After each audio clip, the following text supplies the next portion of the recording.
ولد الحبيب السيد المتعبد والنور من وجناته يتوكل يا ربي صل على النبي محمد منجي الخلائق من جهنم في وادي جبريل نادى في منصة حسنه هذا مالك الكون هذا أحمد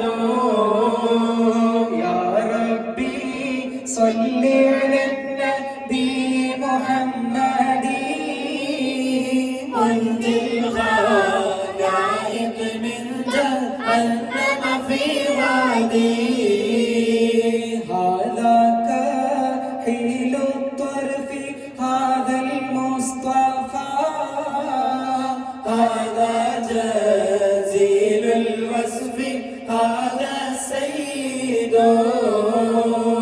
يا ربي صل على النبي محمد منجي الخلائق من جهنم في غدي هذا جميل النعت هذا المرتضى هذا مليء الوجه هذا الأوحد يا ربي صل على النبي محمد منجي الخلائق من جهنم في غدي هذا الذي خلقت عليه ملابس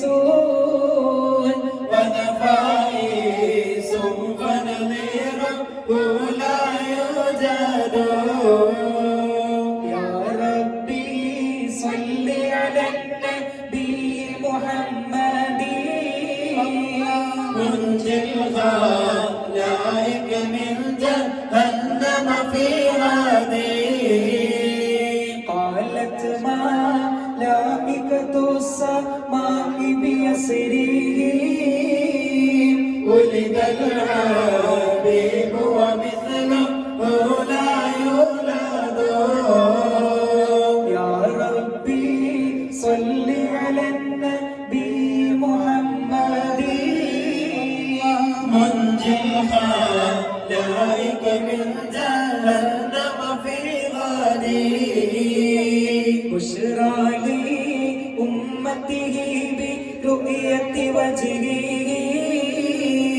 هذا هو الجاه العظيم الأسياد يا ربي صل على النبي محمد منجي الخلائق من جهنم في غدي ولدته مختونا ومكحولا كما قد جاء في الخبر الصحيح المسند يا ربي صل على النبي محمد منجي الخلائق من جهنم في غدي صلى عليك الله يا علم الهدى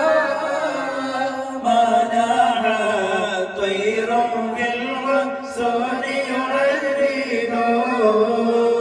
يا ربي صل على النبي محمد منجي الخلائق من جهنم في غدي حبيب سلام عليكم يا رسول الله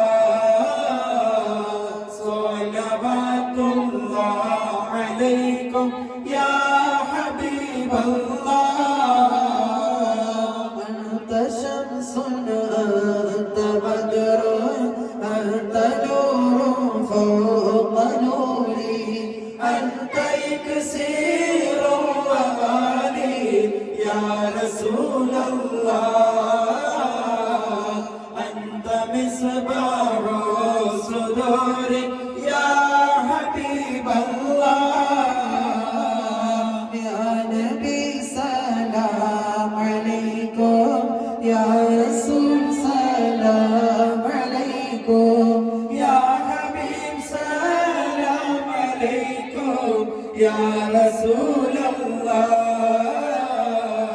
صلوات الله عليكم يا حبيب الله يا حبيبي يا محمد يا عروس الخافضين يا مؤيد يا ممجد يا رسول الله يا إمام القبلتين يا حبيب الله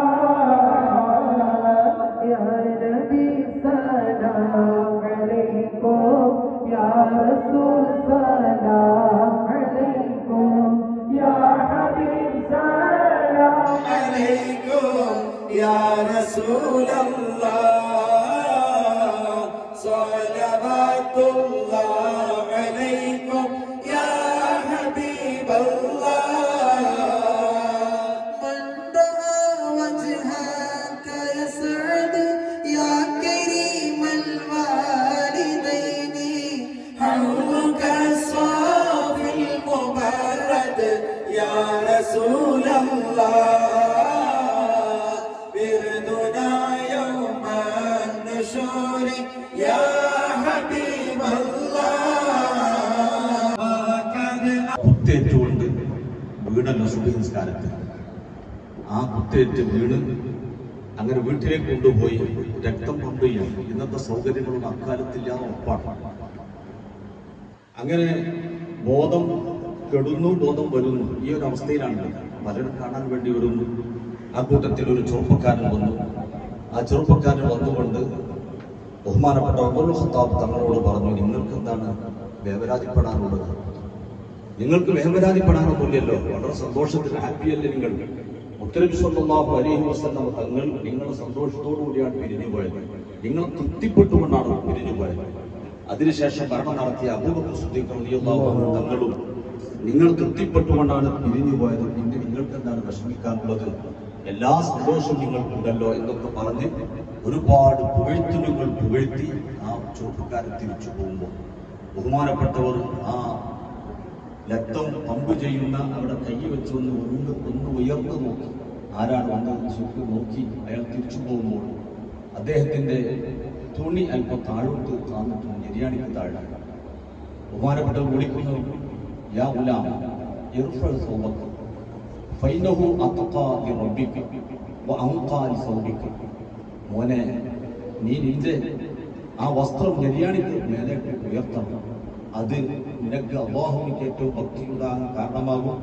നിന്റെ വസ്ത്രത്തിന് വൃത്തി ഉണ്ടാവാനും അതാണ് നല്ലത് എന്ന ആ സുന്നത്ത്, ആ കൽപ്പന ആ സമയത്ത് ബഹുമാനപ്പെട്ടവർ ചെയ്യാണ്. മരണത്തോട് മല്ലിട്ടുകൊണ്ടിരിക്കുന്ന സമയം, ബോധം പോകുന്നു, ബോധം തിരിച്ചു വരുന്നു, ആ സമയത്ത് പോലും ബഹുമാനപ്പെട്ടവർ തൻ്റെ കണ്ണിൽ കണ്ട ആ ഒരു സുന്നത്ത്, ആ ഒരു കർമ്മം ചെയ്യാൻ വേണ്ടി ഉപദേശിച്ചുവെങ്കിൽ എന്റെ ശബ്ദം കേൾക്കുന്ന എൻ്റെ കൂട്ടുകാർ, എൻ്റെ ചെറുപ്പക്കാർ, നമ്മുടെ തുണി നിര്യാണിക്ക് താഴോട്ട് പോകുന്നുണ്ടോ എന്നതിനെ കുറിച്ചൊന്ന് ശ്രദ്ധിക്കണം. പെണ്ണുങ്ങളിൽ ഇപ്പോൾ നിര്യാണിക്ക് മേലോട്ട് ഉയർത്തിയിട്ടാണ് പാൻറ് ധരിക്കും. പാൻറ്റാണ് യാതൊരവസ്ഥയാണ് ഇവർ എന്തൊക്കെ വരാമെന്ന് പറയാൻ പറ്റില്ല. വളരെ കുട്ടികളുമായി ഇടപഴകുന്ന ആളുകളായതുകൊണ്ട് ഉസ്താദുമാരും മാസ്റ്റർമാരൊക്കെ വളരെ അങ്കരാപ്പിലാണ്. കാരണം ഒന്നും പറയാൻ വയ്യ, പറഞ്ഞാലും പ്രശ്നം, പറയാഞ്ഞാലും പ്രശ്നം. ആ ഒരു അവസ്ഥയിലാണ് ഇന്നത്തെ സാഹചര്യം. പാൻറ് അവരിത് കയറുന്നു, അവർ നല്ല കയറ്റാണ്. പക്ഷെ സ്ത്രീകൾ വളരെ താഴ്ത്തിയാണ്, എല്ലാം മറക്കേണ്ടവരാണ്. ഈ ഒരു അവസ്ഥ കണ്ടപ്പോൾ അവിടെ ഉപദേശിച്ചുവെങ്കിൽ നമുക്കറിയാം, സിദ്ദീഖ് തങ്ങളും ഉമർ ഖത്താബ് തങ്ങളും നബി സല്ലല്ലാഹു അലൈഹി വസല്ലം ഹിജ്റ ശരീഫിൽ എങ്ങനെയാണ് കിടക്കുന്നത്, ആ കിടക്കാനുള്ള ഒരു സാഹചര്യം ഉണ്ടായതെന്താണ്? അവർക്ക് മുത്തനബിയോടുള്ള മഹബത്തും ആ മുത്തുനബി കാണിച്ചു തന്ന ചര്യകൾ മുഴുക്കയും ജീവിതത്തിൽ പകർത്തുകയും ചെയ്ത ഒരു ജീവിതമായി നമുക്കുണ്ടായിരുന്നു. ബഹുമാനപ്പെട്ട സിദ്ദീഖുൽ അക്ബർ റളിയല്ലാഹു അൻഹു ജനാസ കുളിപ്പിച്ച് മരണത്തോട് മല്ലിട്ടുകൊണ്ടിരിക്കുമ്പോൾ പറഞ്ഞു, എന്റെ ജനാസ നിങ്ങൾ കുളിപ്പിച്ചിട്ട് ഗുജറാത്ത് ഷെരീഫിന്റെ മുമ്പിൽ കൊണ്ടുപോയി വെക്കും. എന്നിട്ട് അവിടെ നിന്ന് സമ്മതം കിട്ടിയാൽ ഉള്ളോട്ട് പ്രവേശിക്കുക, അവിടെ മറമാടുക, അല്ലെങ്കിൽ ജന്നത്തുൽ ബഖീലേക്ക് നിങ്ങൾ കൊണ്ടുപോകണം എന്ന് പറഞ്ഞു നിർദ്ദേശം കൊടുത്തുകൊണ്ടാണ് ബഹുമാനപ്പെട്ട വഫാത്താവുന്നത്. എന്നാൽ വഫാത്തായി മയ്യത്ത് കുളിയൊക്കെ കഴിഞ്ഞ് ജനാസ കഫൻ ചെയ്തു, നിസ്കാരം കഴിഞ്ഞ് ജാബിർ റളിയല്ലാഹു അൻഹു കുട്ടികളൊക്കെ കൊണ്ടുവന്ന് ഗുജറാത്ത് ഷെരീഫിന്റെ അടുത്ത് കൊണ്ടുവച്ചു. ആ ഗുജറാത്ത് ഷെരീഫിന്റെ കവാടം അടക്കപ്പെട്ടതാണ്. ആ ഗുജറാത്ത് ഷെരീഫിന്റെ അടുത്ത് കൊണ്ടുപോയി വെച്ചപ്പോ അവിടെ വെച്ച് പറഞ്ഞു, ഓ നബി സല്ലല്ലാഹു അലൈഹി വസല്ലം തങ്ങളെ, അബൂബക്കറും ഫീ ബാബിക, നിങ്ങളുടെ വാതിക്കല് അബൂബക്കർ തങ്ങൾ വന്നിരിക്കുന്നു എന്ന് പറഞ്ഞപ്പോ ആ കതക് യാന്ത്രികമായി പൊട്ടുകയാണ്. പൊട്ടിയതിന് ശേഷം അങ്ങോട്ട് ഉള്ളിലേക്ക് എടുത്തില്ല. അല്പം കഴിഞ്ഞപ്പോ ലമ്മുൽ ഹബീബയിലെ ഹബീബ് എന്ന് ഖബറിൽ നിന്ന് മുത്തുനബിയുടെ റൗളയിൽ നിന്ന് ശബ്ദം വരികയാണ്. മുത്തുനബിയുടെ ശബ്ദം, കൂട്ടുകാരനെ ഹബീബിലേക്ക് ചേർക്കുക എന്നൊരു നിർദ്ദേശം വന്നപ്പോഴാണ് അവിടെ ഖബർ ശരിയാക്കി ബഹുമാനപ്പെട്ട സിദ്ദീഖ് റളിയല്ലാഹു അൻഹുവിനെ അവിടെ മറവ് ചെയ്യപ്പെട്ടത്. റസൂലുള്ളാഹി തങ്ങളുടെ ചുമലിനോട് നേരെയാണ് സിദ്ദീഖ് തങ്ങളുടെ ആ തല വന്നിരിക്കുന്നത്. ബഹുമാനപ്പെട്ട ഉമർ ഖത്താബ് തങ്ങളുടേത് ബഹുമാനപ്പെട്ട സിദ്ദീഖ് തങ്ങളുടെ ചുമലിന്റെ നേരെ അങ്ങോട്ട് താഴോട്ട് ഇങ്ങനെ അവിടെ പോയി നമുക്ക് കാണാൻ കഴിയും. അപ്പൊ ആ ഒരു സ്ഥലത്ത് അവിടെ അന്ത്യവിശ്രമം കൊള്ളാൻ ചാൻസ് കിട്ടിയത് അവർ മുത്തുനബി സ്വല്ലല്ലാഹു അലൈഹി വസല്ലം തങ്ങളെ അനുധാവനം ചെയ്തുകൊണ്ടാണ്. അതുകൊണ്ട് ഇത്തരം കാര്യങ്ങൾ നമ്മുടെ ജീവിതത്തിൽ പകർത്തണം. ഒരൊറ്റ കാര്യം കൂടി പറഞ്ഞ് ഞാൻ നിർത്തുകയാണ്. വളരെ സിമ്പിളായി ചെയ്യാൻ പറ്റുന്ന ഒരുപാട് സുന്നത്തുകളുണ്ട്. അതിൽപ്പെട്ട നമ്മുടെ ഇഷ്ടപ്രകാരം ചെയ്യുന്ന ഒരു സംഗതിയാണ് ഈ സാധനം. ഈ സാധനം എന്നുള്ളത് വലിയ പരജാതി താടികളിൽ നമുക്ക് കാണാൻ കഴിയും. ഇത് ഒരു ചെറിയ താടി വെച്ചാൽ നാളെ ഖബറിലേക്ക് വെച്ച് നാം വാഴക്കാട് ജുമാഅത്ത് പള്ളിയിൽ നിന്ന് അങ്ങോട്ട് തിരിഞ്ഞ് മുത്തുനബി തങ്ങൾ ഇങ്ങോട്ട് തിരിഞ്ഞ് അഭിമുഖമായി നിൽക്കുന്ന ഒരു സമയം വരാറുണ്ട്. അവിടെ നിന്ന് ചോദിക്കും, മൻ ഹാദർ റജുലുല്ലദീ ബുഇസ ഫീകും. മലക്കുകൾ ചോദിക്കാൻ, മൻ ഹാദർ റജുലുല്ലദീ ബുഇസ ഫീകും, ഈ ആണാരാണെന്ന് അറിയുമോ? മുത്തുനബി ഇങ്ങോട്ട് നോക്കുന്നു, നമ്മൾ അങ്ങോട്ട് നോക്കുന്നു. മുത്തുനബിയുടെ ആദ്യത്തെ കാഴ്ചയിൽ റസൂലുള്ളാഹി പറഞ്ഞു, എന്റെ സുന്നത്ത് ജീവിത താടി ആ മുഖത്തില്ലെങ്കിൽ റസൂലുള്ളാഹിയുടെ മനസ്സിന് എത്ര താല്പര്യം ഉണ്ടാവും. അതേ സമയത്ത് ആ സുന്ദരമായ താടി ഉണ്ടെങ്കിൽ റസൂലുള്ളാഹിക്ക് എത്ര താല്പര്യം ഉണ്ടാവും. അതിനെക്കുറിച്ച് ഒന്ന് ശ്രദ്ധിക്കണമെന്ന് എന്റെ കൂട്ടുകാർ ഓർമ്മപ്പെടുത്തുന്നു. ഒരു മെനക്കെടും ഇതിനില്ല, ഒരു ചെലവും ഇതിനില്ല. പിന്നെ പറയും, ശ്രീകോട്ടനാലിനെ പോലെ ആളുകൾ പറയുമ്പോൾ ചൊറി ഉണ്ടാവും. ചൊറിച്ചിൽ വല്ലാത്ത 2 ദിവസമേ ചൊറിയുള്ളൂ, പിന്നെ ചൊറിയുള്ളൂ. ഈ വെച്ചോർത്തിപ്പോ ചൊറിയില്ലല്ലോ. അപ്പോ ഞാനിത് ഒരു വസൂയത്തായി നിങ്ങൾ ഓർമ്മപ്പെടുത്തുന്നു. നമുക്ക് പോകുമ്പോൾ താടി വേണം, ഒരു വലിയ താടിയല്ല, ഒരു ചെറിയ താടി. ആ താടിയുമായി പോകാൻ കഴിയണം ഈ റബീഉൽ അവ്വലിൽ. അത് നിങ്ങൾ ജീവിതത്തിൽ പകർത്തിയാൽ അത് വലിയൊരു സന്തോഷമായിരിക്കും. അല്ലാഹു തആല നിലക്ക് മുത്തുനബിയുടെ ജീവിതചര്യകൾ ജീവിതത്തിൽ പകർത്താൻ നമുക്ക് അല്ലാഹു തൗഫീഖ് നൽകുമാറാവട്ടെ. അതുവഴി നമുക്ക് സ്വർഗ്ഗത്തിലെത്താം. നമുക്കറിയാലോ, ഇവിടെ ആ സലാമിന്റെ മകൻ CK സലാമാജിയുടെ മകൻ 18-19 വയസ്സായ 2 കൊല്ലം മുമ്പ് മരണപ്പെട്ട ചെറിയ ചെറുപ്പക്കാരൻ എപ്പോഴാണ് വെളിയാനം വരിക എന്നറിയില്ല. എപ്പോ വിളിച്ചാലും പോകാൻ നാം തയ്യാറാകണം. എന്താണ് ഇപ്പറയുന്ന എന്റെ കയ്യിലുള്ളത്? നമ്മുടെ കയ്യിൽ എന്താ ഉള്ളത്? നമ്മളൊന്ന് ആലോചിച്ച് നോക്കിയാൽ ഒന്നുമില്ലല്ലോ. മഹാന്മാരൊക്കെ ജീവിതത്തിൽ അവര് ചെയ്തു കൂട്ടിയതും അവര് ഉണ്ടാക്കി വെച്ചതും വലിയതായിരുന്നു. അത് 10,000-കണക്കിന് ഖത്മുകൾ, അതുപോലത്തെ കോടിക്കണക്കിന് സ്വലാത്തുകൾ, ഇങ്ങനെ തുടങ്ങിയ ദിക്റുകൾ, ഇതൊക്കെ അവര് സംഭരിച്ചുകൊണ്ടാണ് അവർ യാത്ര പോയതെങ്കിൽ 5 വക്ത് നിസ്കാരം പോലും കൃത്യമായി നിസ്കരിക്കാൻ എനിക്ക് കഴിയാറുണ്ടോ? നമുക്ക് കഴിയാറുണ്ടോ? ജമാഅത്തിന് പള്ളിയിൽ എത്താൻ കഴിയാറുണ്ടോ? ഇങ്ങനെ ഓരോ വിഷയത്തെക്കുറിച്ച് നമ്മൾ സ്വന്തം എന്റെ ശരീരത്തോട് ഞാൻ ചോദിക്കുക. അങ്ങനെ നാം ചോദിക്കുമ്പോൾ ചെറിയൊരു മാറ്റം നമുക്ക് വരാൻ കഴിയും. എല്ലാ സമയത്തും പള്ളിയിൽ പോയി ഇരിക്കണമെന്ന് ഞാൻ പറയുന്നില്ല. എന്നാലോ ജമാഅത്തിന് ഇവിടെ പള്ളിയിലാണെങ്കിൽ ഈ പള്ളിയിൽ, അങ്ങാടി നമ്മുടെ സുന്നി പള്ളിയിൽ അവിടെ എവിടെ കയറാൻ പറ്റും അവിടെ കയറി ആ ജമാഅത്തിൽ പങ്കെടുക്കുന്ന സ്വഭാവം നമുക്ക് വേണം. അല്ലാഹു തആല നിനക്കുള്ള ജീവിതം നമുക്ക് ചിട്ടപ്പെടുത്തി തരുമാറാവട്ടെ. മരണപ്പെട്ടു പോയ നമുക്കൊപ്പം ഇവിടെ ബന്ധപ്പെട്ട ഒരുപാട് ആളുകൾ, ആ ചെറുപ്പക്കാരനടക്കം ചിക്കോടനാജിയോട് ഉമ്മയും ബാപ്പയും അവിടുത്തെ അനുജൻ ഭാര്യയുടെ കുടുംബത്തിൽപ്പെട്ടവർ ഇവിടെ കൂടിയ നമ്മുടെ ഒക്കെ ഒരുപാട് ആളുകൾ നമുക്ക് വേണ്ടി കഷ്ടപ്പെട്ട്, നമുക്ക് വേണ്ടി അധ്വാനിച്ച്, നമുക്ക് വേണ്ടി വളരെ കഷ്ടപ്പെട്ട്, നമുക്ക് വേണ്ടി ജീവിച്ച നമ്മുടെ ഉമ്മയും ബാപ്പയും നാം ഇന്ന് സ്വർഗത്തിലാണ്. അവർ കഞ്ഞിവെള്ളം കുടിച്ച് വച്ച് നമുക്ക് ഊറ്റി തന്നിരുന്നു അല്ലേ? ആ നിലക്കാണ് നമ്മുടെ ഉമ്മയും ബാപ്പയും നമ്മെ നോക്കിയത്. നമ്മുടെ ചെറുപ്പക്കാലത്തുള്ള ജീവിതം ഇന്നത്തെ കുട്ടികൾക്കറിയില്ല. അത്രയും കഷ്ടപ്പെട്ടുകൊണ്ടാണ് നമ്മളെ വളർത്തിയത്. ഇന്ന് നമുക്ക് ഭക്ഷണം വേണ്ട, തിന്നാൻ കഴിയൂല, പലജാതി അസുഖങ്ങളും, തിന്നാൻ ഇഷ്ടം പോലെ ഉണ്ട്, പക്ഷെ തിന്നാൻ കഴിയുന്നില്ല. അതുകൊണ്ട് അവർക്കൊക്കെ എന്തെങ്കിലും ഒരു ഹദിയ ചെയ്ത് നമുക്ക് ഈ സദസ്സിന് പിരിഞ്ഞു പോകണം. പടച്ചുറപ്പ് ആ ഖബർസ്ഥാനിലും പരിസരങ്ങളിൽ കിടക്കുന്ന ഒരുപാട് ആളുകൾ നാമുമായി ബന്ധപ്പെട്ടവരുണ്ട്.